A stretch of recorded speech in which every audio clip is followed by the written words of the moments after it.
Impamba y'umunsi kwirema ibice ni umusaruro wo kwishyira hejuru no kwikunda. Abafilipi 2:3 aravuga ngo ntimukagire icyo mukorera kwirema ibice cyangwa kwifata uko mutari, ahubwo mwicishe bugufi mu mitima, umuntu wese yibwire ko mugenzi we amuruta. Amen. Mwene data, intwaro Satani akoresha mu gusenya itorero, imiryango n'igihugu ni ugucamo abantu ibice. Umuzi w'intwaro yo kwirema ibice ukunze gushorera mu kwishyira hejuru no kwikunda. Niyo mpamvu umuti wo kudufasha gusenya iyi ntwaro ari ukwicisha bugufi no gushyira imbere bagenzi bacu nk'uko ijambo ry'Imana ribitubwiye. Iyo umuntu yatangiye kubona ko asumba abandi, ari we mwiza, ari we ukwiriye ibyiza kuruta abandi, tayari kwirema ibice kuba kubonye aho gushorera imizi. Ijambo ry'Imana ritubwira ko abantu nk'abo bakunda kwirema ibice ntibumvire iby'ukuri, ahubwo bakumvira gukiranirwa, Imana izabitura umujinya n'uburakari n'ibindi bibi byinshi nk'uko tubibona mu Baroma 2:8 no gukomeza.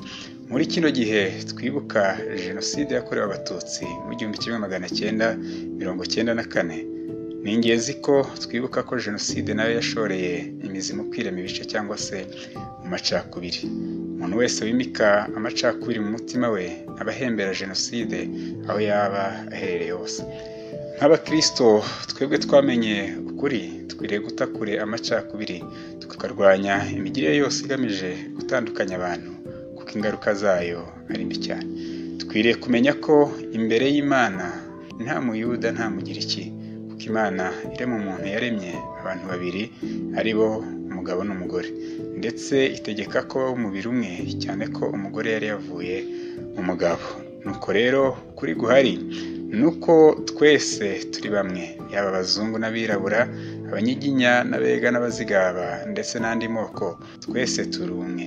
Ndetse yewe na bya bihimbano by'inyabutatu byatugejeje kuri Jenoside nabyo ntibikuraho ko turi umwe. Haleluya.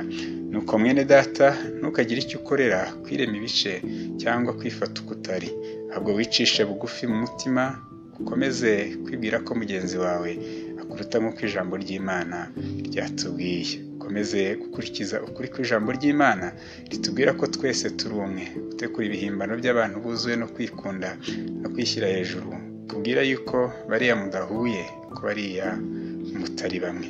Soje mwifuriza umunsi mwiza mwene data, kubera itangiriro ryo kurandura no kurwanya amacakubiri aho uri hose. Shalom shalom.